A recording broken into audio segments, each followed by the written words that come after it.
let it be our pride that we ourselves may put meaning into our lives, and sometimes a significance that transcends death.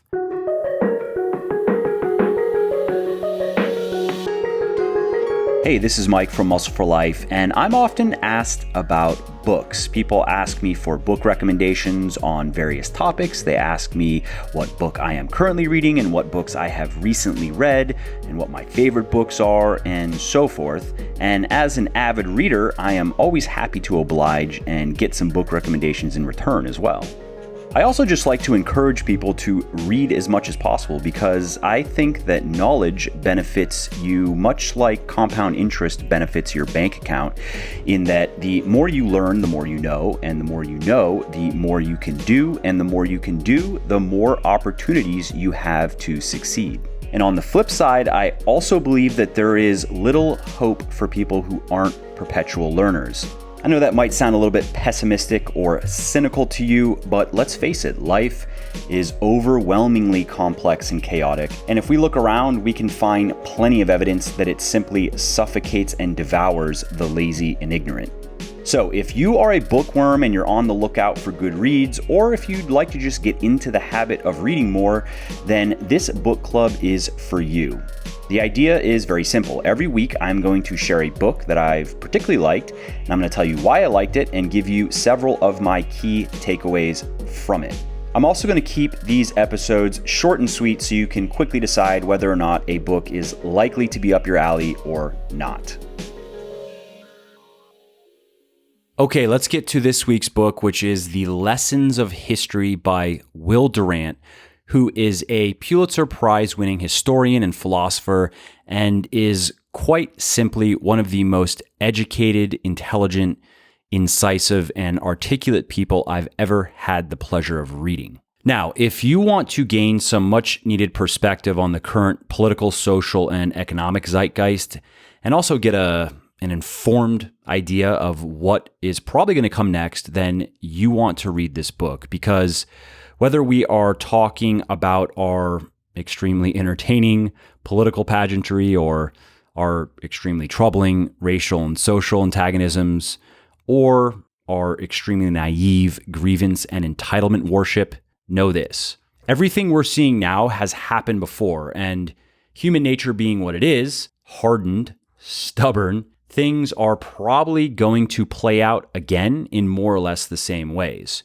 So it's kind of ironic when we look doe-eyed to Washington to solve all of our problems, conveniently forgetting that power corrupts and absolute power corrupts absolutely, and that every single system of government that we've ever created has ultimately been destroyed by crooks and villains, and so that is probably where we are headed today. Similarly, let's enthrone the ideas that we have no personal responsibility for the conditions we face in life, and that the individual exists only to serve the collective whole, conveniently forgetting that these beliefs have resulted in some of the most tyrannical and deadly regimes in all of history. And sure, let's burn the rich and let's redistribute all of their wealth, conveniently forgetting the catastrophic consequences of the French Revolution. You see, I think Durant's wife, Ariel, said it very well when she said that the present is the past rolled up for action, and the past is the present unrolled for understanding. So if you want to know how to better understand and navigate the world as it is, then you want to better understand and navigate it as it was. It's really that simple. And that's why I think that studying history is one of the most profitable ways for us to improve our chances of doing well in the world, by looking to people that have done well in the past, and by looking to situations in the past and how people have dealt with them well and poorly. We can reflect on our own situations and our own attitudes and our own behaviors, and hopefully learn how to make better decisions and improve our chances of getting what we want out of life. So with all that being said, let's now get to the takeaways. Here's the first one, quote, "Since practical ability differs from person to person, the majority of such abilities in nearly all societies is gathered in a minority of men. The concentration of wealth is a natural result of this concentration of ability and regularly recurs in history. The rate of concentration varies, other factors being equal, with the economic freedoms permitted by morals and the laws. And just as a quick note, when he says men, of course, he means both men and women. He's not saying that men alone possess the majority of abilities. But anyways, my note on this takeaway here is I think that it very elegantly summarizes why there will always be haves and have-nots, and why Marxist ideologies are fundamentally flawed, biologically flawed even, and will probably never produce anything but what they already have produced, which is untold amounts of death, misery, and suffering. As we've seen from its various implementations around the world, even when you take from each according to ability and give to each according to need, inequality still grows. It's just baked into us. People are not born equal in physical and psychological capacities and character. And no matter how many declarations or constitutions we write, this will never change because more than anything else, nature loves differences and is engaged in a never-ending process or experiment, if you will, of selection and evolution. Therefore, it is just inevitable that some people are going to come better supplied to meet the tests of survival than others, and accordingly, that some people are going to come out on top more often than others in the various competitions of life, including business and money-making. And the most obvious example of this is what we saw in the 19th century in England and America with laissez-faire capitalism, where men of outsized ambition and ability built the foundations of modern society as we know it in really just a few decades. And despite their many sins and abuses, and there were many, these were not the best people, morally speaking.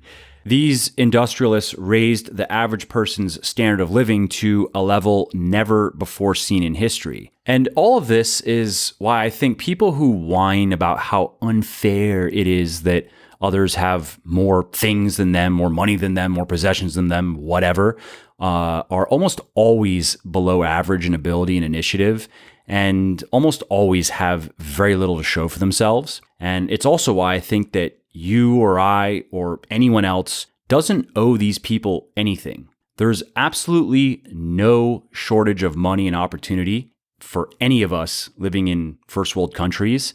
And I am wholly convinced that with enough determination, enough grit, enough hard work, anyone who's in good physical and mental health can develop a skill set and work ethic that will allow them to earn at least $75,000 per year, which is about the point where the emotional benefits of income drop off precipitously for most people living under normal conditions. And I think that's true regardless of how people were raised, regardless of their education, regardless of anything else. And anyone that hasn't done this yet is simply choosing not to, whether they realize it or not. That's the reality. Okay, next takeaway, quote, generations of men establish a growing mastery over the earth, but they are destined to become fossils in its soil. And my note here is that humility is a powerful virtue. It's a difficult virtue to develop as well. And honestly, especially for people like me who tend toward aggression and enterprise, because while those qualities are definitely useful, they also can lead to dangerous arrogance. And that's something that I try to remain cognizant of in my life. And therefore, simple stoical reminders like this are worth reflecting on, I think. Takeaway number 3, quote, let it be our pride that we ourselves may put meaning into our lives, and sometimes a significance that transcends death. And my note here is that I believe that life is inherently meaningless, inherently has no purpose. And if we don't strive to give our lives meaning and strive to find a purpose, then our lives are probably not going to amount to very much. And this is why I personally am much more driven to achieve significance and nobility in my life than just happiness. Because one, I don't think that happiness is something you can pursue. I think it's something that simply ensues as a side effect of how we live our lives, how we conduct ourselves every day. And two, because dedicating my efforts to a course that is greater than myself is, for me, just far more satisfying than chasing pleasurable stimuli. Takeaway number 4, quote, "So the conservative who resists change is as valuable as the radical who proposes it, perhaps as much more valuable as roots are more vital than grafts." It is and that's grafts, by the way, grafts, not grafts, graphs. Anyways, continuing. "It is good that new ideas should be heard for the sake of the few that can be used, but it is also good that new ideas should be compelled to go through the mill of objection, opposition, and contumely," which means disrespectful or insulting language. Okay, continuing. "This is the trial heat which innovations must survive before being allowed to enter the human race. It is good that the old should resist the young, and that the young should prod the old. Out of this tension, as out of the strife of the sexes and the classes, comes a creative tensile strength, a stimulated development, a secret and basic unity and movement of the whole." And I chose this not to make a political statement, but simply because it's a timely reminder that the conservative elements of a society or group, and by conservative, I mean the dictionary definition of conservative, not the political one. So not, a Republican, but more someone who holds to traditional attitudes and values and who is cautious about change or innovation. So anyway, this is, I think, a reminder that the conservative people in a society or group do play a vital role in its overall health by enshrining what works in culture and law and resisting the proposed changes of progressive thinkers who have the burden of proving that their ideas will, in fact, be better than what we have, will be better than the status quo. Because nothing is ever perfect and nothing ever will be perfect. But when you have something working, your number one priority should be keeping it working. And then your number two priority should be making it work better. So the conservative elements of society or of groups are more focused on the former, on just keeping what's working there and working. And the more progressive elements of society, the more radical elements of society are more interested in the latter, proposing new and hopefully better ways to do things so everything works even better. Okay, the fifth and final takeaway, consider education not as the painful accumulation of facts and dates and reigns, nor merely the necessary preparation of the individual to earn his keep in the world, but as the transmission of our mental, moral, technical, and aesthetic heritage as fully as possible to as many as possible for the enlargement of man's understanding, control, embellishment, and enjoyment of life. And my note here is that, very simply put, I think that people who don't consistently educate themselves on how to be and do better in life have very little chance of creating a life that is merely satisfactory, let alone extraordinary. Nobody, no matter how good their starting circumstances are, comes into the world with all of the knowledge and wisdom that they're going to need to do all the right things well and make all the right decisions at the right times. And the only way to escape this ignorance and increase our odds of making it is education. And that's why almost all of the most effective and successful people that I've known and read about spent tremendous amounts of time educating themselves in many different areas of life. And despite that, we're still painfully aware of how little they really knew in the grand scheme of things. Hey there, it's Mike again. I hope you enjoyed this episode and found it interesting and helpful. And if you did and don't mind doing me a favor, then please do give this video a like and leave a comment down below. Not only do I like to hear from everybody and I jump in and reply to as many comments as I can, it also helps other people find their way to the show and learn how to build their best bodies ever too. And of course, if you want to be notified when the next episode goes live, then just subscribe to my channel and you won't miss out on any of the new content. Lastly, if you didn't like something about the show, then definitely shoot me an email at mike@muscleforlife.com and share your thoughts on how you think it could be better. I read everything myself, and I'm always looking for constructive feedback, so please do reach out. Thanks again for listening to the episode, and I hope to hear from you soon. And lastly, this episode is brought to you by me.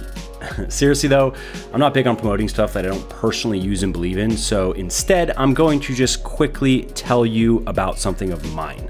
Specifically, my one-on-one coaching service. So the long story short here is this is the personal coaching service that I wish I had when I started in the gym many years ago. Every diet and training program that we create for clients is 100% custom.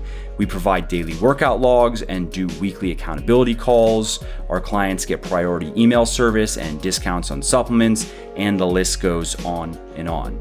Furthermore, my team and I have also worked with hundreds of people of all ages, circumstances, and needs and goals. So no matter how tricky you might think your situation is, I promise you we can figure out how to get you results. If I have piqued your interest and you want to learn more, then head on over to www.muscleforlife.com/coaching and schedule your free consultation call now. I'll tell you, there's usually a wait list and new slots fill up very quickly. So if you're interested at all, don't wait. Go schedule your call now.